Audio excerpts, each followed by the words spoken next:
तो hello guys, आज हम फिर आ गए हैं पीएससी फर्स्ट सेमेस्टर के कोवैलेंट टॉपिक जो हमारा चल रहा था केमिकल बॉन्डिंग में।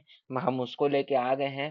तो जैसे कि हमने पिछले क्लास में वीएसएसआर विस्पर थ्योरी के बारे में जान लिया था, लुईस स्ट्रक्चर के बारे में जान लिया था, हमने दो टॉपिक के बारे में जान लिया है। आज वैलेंस बॉन्ड थ्योरी वीबीटी के बारे में आज आपको मैं समझाऊंगा। ये वीबीटी का मेरा पहला लेक्चर है, शायद 2-3 लेक्चर में मैं इसको कंप्लीट करूँ क्योंकि अपने आप में बहुत बड़ा टॉपिक है।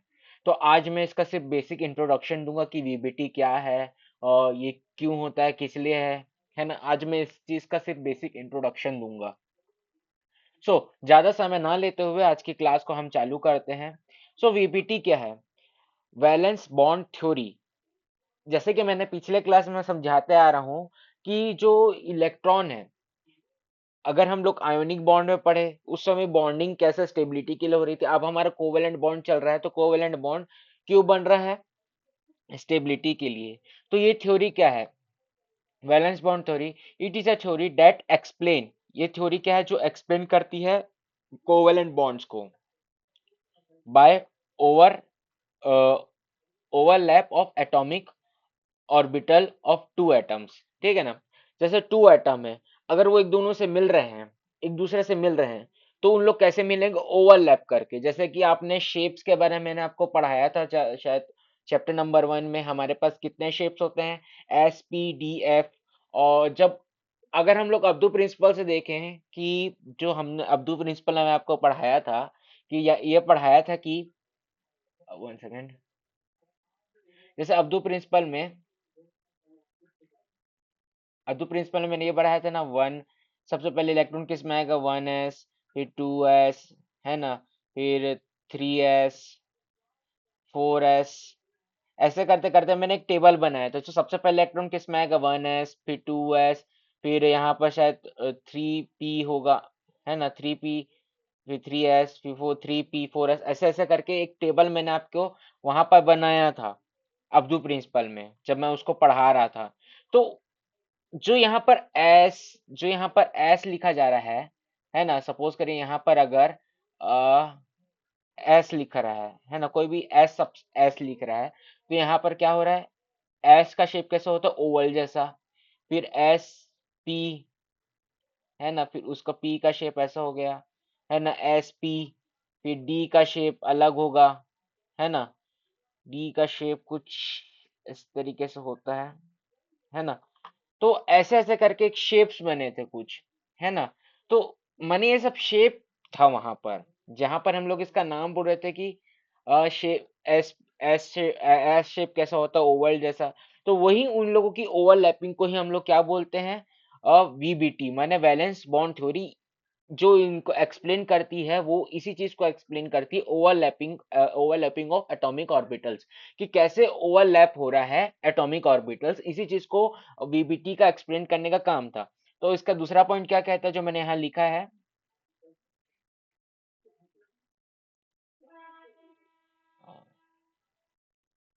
ठीक है। The force of repulsion between two nuclei of this combination atom between the electron between the electron. तो फोर्स ऑफ रिपल्शन, दोनों के बीच में रिपल्शन कहाँ होता है? न्यूक्लियाई पे होता है। ठीक है ना। इसलिए इन लोग ओवरलैप, मैंने एक दूसरे के ऊपर आ जाना, मैंने एक दूसरे से ऐसे कंबाइन करते हैं इन लोग। कभी एक साथ कंबाइन नहीं होते क्योंकि उनके पास न्यूक्लियाई के पास क्या होता है? सेम चार्ज होता है। ठीक है ना। Therefore tendency to increase energy of the system. तो क्या क्या होता है? टेंडेंसी बढ़ जाती है किसकी? सिस्टम की एनर्जी बढ़ जाती है। अकॉर्डिंग टू वीबीटी, अब वीबीटी के अनुसार जो कोवेलेंट बॉन्ड होता है form when two half two half atomic orbital overlap. अब जो वीबीटी कैसे होता है? Covalent bond is form, VBT के अनुसार कोवेलेंट बॉन्ड कैसे बनेगा? कोवेलेंट बॉन्ड कैसे बनेगा जब two half atomic orbitals overlap the electron pair by up by the opposite spin. मैंने जो पहला पॉइंट जो मैंने बोला था, अगर दोनों के पास सेम एनर्जी रही तो एक दूसरे को रिपेल करेंगे। लेकिन दोनों अगर हाफ हुए, मैंने अगर ये दोनों फुल है, सपोज करो कि इनके पास दो इलेक्ट्रॉन क्योंकि एक सब शेल में कितने इलेक्ट्रॉन भर सकते हैं, दो। तो अगर इन दोनों के पास दो इलेक्ट्रॉन करेंगे तो एक दूसरे से ये रिपेल करेंगे, जिसकी वजह से क्या होगी, सिस्टम की एनर्जी इंक्रीज होगी।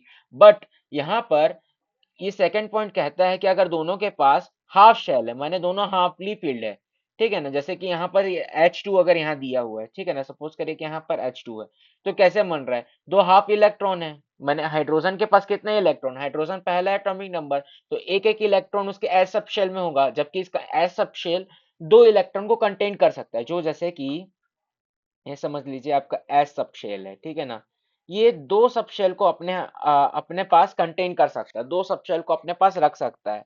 लेकिन जो कि यहाँ पर एक हाइड्रोजन के पास कितना कितना इलेक्ट्रॉन है, एक, ठीक है ना, तो अब यहाँ पर H2 है, तो एक हाइड्रोजन के पास एक है, तो यहाँ पर दो सब शेल पे मैंने दो सब शेल होंगे, मैंने यहाँ पर दो, एक हाइड्रोजन के लिए हो गया, दूसरे हाइड्रोजन के लिए एस ये हो गया, तो दोनों के पास ये हाफली फील्ड है, पूरी फील्ड नहीं हाफली फील्ड है, क्योंकि स्टेबिलिटी की वजह से इन लोग हाफली फील्ड है।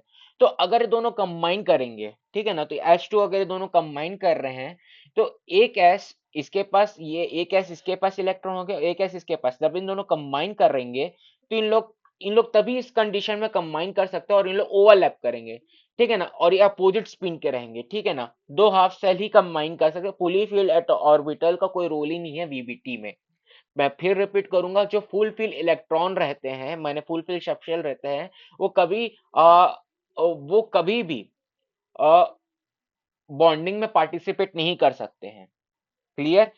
जो फुली फिल्ड ऑर्बिटल रहते हैं वो कंप्लीटली उसमें पार्टिसिपेट ही नहीं कर सकते। और दूसरी बात ये है, जो हाफ फील्ड ऑर्बिटल रहेंगे अपोजिट स्पिन के, उन लोग पार्टिसिपेट कर देंगे। क्लियर। तो अब अगर मैं दूसरे स्लाइड में अगर जाऊं तो ये क्या बोलते, अब मेन पोस्टुलेट्स क्या क्या मेन बातें हैं वीबीटी में हमको जानने लायक। पहला, ये covalent bond is form by the overlap of two half cell. मैंने पहले बता दिया, half filled orbital covalent bond से बॉन्ड हो सकते हैं। Clear. Overlapping orbital must have electron of opposite spin से जो इलेक्ट्रॉन रहेंगे, माने जो हाफ फील्ड होते हैं ऑलमोस्ट अपोजिट स्पिन की वजह से, चाहे ऐसे रहे चाहे ऐसे रहे, वो लोग कंबाइन कर जाते हैं, ठीक है ना। दूसरा, greater the overlap stronger is the bond. जितना ज्यादा ओवरलैप ज्यादा रहेगा, मैंने ओवरलैप अच्छा रहेगा, बॉन्ड कितना होगा स्ट्रॉन्ग, उतना स्ट्रॉन्ग बॉन्ड होगा। The bond of electron pair is localized between two nuclei. और जो बॉन्ड इलेक्ट्रॉन कैसा है, लोकलाइज्ड है दो न्यूक्लियाई के बीच में। और किसके दो टाइप के बॉन्ड होते हैं, दो टाइप के ओवरलैप होगा, पहला सिग्मा बॉन्ड और दूसरा होगा पाई बॉन्ड। तो अभी मैं सिग्मा बॉन्ड के बारे में आपको बताता हूँ। सिग्मा बॉन्ड क्या होता है। सिग्मा बॉन्ड वो जो हेड ऑन एक्स, मैंने समझ चाहिए कि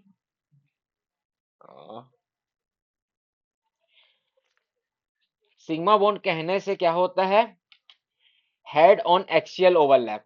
मैंने हेड, सपोज करो कि ये दो दो ये ये कैस ये कैसे हो गया, ठीक है, एक मिनट।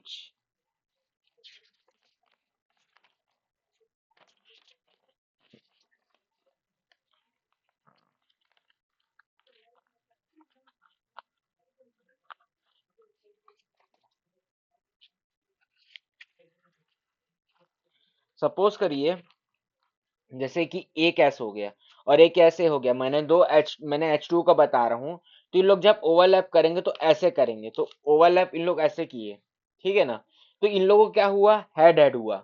मैंने यहाँ पर इनका जो ऊपर का हेड, मैंने उनका सर सर ही इनका ओवरलैप किया है, तो ये क्या होगा, सिग्मा बॉन्ड। तो ये हो गया एस एस ओवरलैपिंग। फिर दूसरा है एसपी ओवरलैपिंग। एसपी माने जैसे कि पी का समझ लीजिए ये हेड हो गया, है ना, और एस के पास कोई डायरेक्शन होता ही नहीं है, एस सब शेल के पास, तो इसका जो ये हेड हो गया, इसका कहीं से भी ओवरलैप करे, तो जब ये दोनों कंबाइन, इसका हेड सामने से ये दोनों कंबाइन हुआ, तो क्या बना दिया, एसपी ओवरलैपिंग। और ये अगर देखा जाए तो कुछ ऐसे दिखता है, ऐसे भी दिख सकता है और ऐसे भी दिख सकता है। अगर दोनों कंबाइन होने के बाद अगर कोई अगर पूछे कि ये कौन सा बॉन्ड, तो ये एसपी ओवरलैप है ना, कि जहां पर एस कंबाइन होगा पी के साथ किसी भी, चाहे वो इस साइड में हो चाहे वो इस साइड में हो, तो वो क्या करता है, उस जगह का ऐसा लगता है कि सूज गया है, ठीक है ना। तो यही चीज ओवरलैप ओवरलैप कराती है। मैंने जब एसपी को ओवरलैप होता है तो एक जगह की साइड वो सूजी सूजी सी दिखती है, तो कई बार एग्जाम अगर ये दोनों दे तो ये एस एन पी ओवरलैप कहलाएगा। क्लियर। फिर तीसरा पॉइंट है पीपी ओवरलैप। मैंने पी, एक पी का हेड ये हो गया, ठीक है ना, एक पी का हेड ये हो गया, दूसरे पी का हेड ये हो गया। जब ये दोनों कंबाइन होते हैं तो कुछ इस रीति से इन लोग देखते हैं। तो इसको कुछ ऐसे भी दिखा सकते हैं। फिर अगर इसी पी में होता है पाई वाला, ठीक है ना, पाई ओवरलैपिंग, पाई बॉन्ड ओवरलैपिंग, तो कैसे दिखता है? ऐसे, ऐसे। जब इन दोनों ऐसे कंबाइन होंगे तो कुछ इस रीति से इनका डायग्राम बनेगा। मैं उसको कल के क्लास में डिस्कस करूंगा, है ना। तो आज के लिए सिर्फ ये इतना ही, क्योंकि आज ये इंट्रोडक्शन था। तो आप इसको प्लीज इसको नोट कर लीजिएगा अपने नोट्स में, है ना। और आने वाली क्लास में मैं इसका और आगे बताऊंगा कि कैसे इसका वैलेंस बॉन्ड थ्योरी में कैसे हम लोग वीबीटी को हम लोग बनाते हैं और कैसे बॉन्ड्स को हम लोग वहां पर एक ब्रैकेट बनाते हैं। ये सब के बारे में आगे आने वाली क्लास में डिस्कशन करूंगा। और जब तक के लिए, अगर आपको मेरी क्लास ऐसी पसंद आ रही है तो प्लीज आप मुझे और ऐसी डोनेशन देने की कृपा करें, ताकि मैं और आपको और ऐसी कंटेंट दे के और ऐसे एजुकेशनल कंटेंट दे के मैं आपको बीएससी फर्स्ट सेमेस्टर की पढ़ाई कर सकूं, और मुझे को इसके द्वारा एक प्रोत्साहन भी मिलेगा, ताकि मैं और ऐसी क्लास को लाने की और ऐसी क्लास को लाने की मैं कोशिश करूं। तब तक के लिए अगर आपको मेरा चैनल अगर आपको पसंद आया तो प्लीज़ आप लाइक शेयर कमेंट करें। और ऐसी मेरे ऐसे ही मेरे चैनल के साथ आप जुड़े रहें। तब तक के लिए थैंक यू, बाय बाय।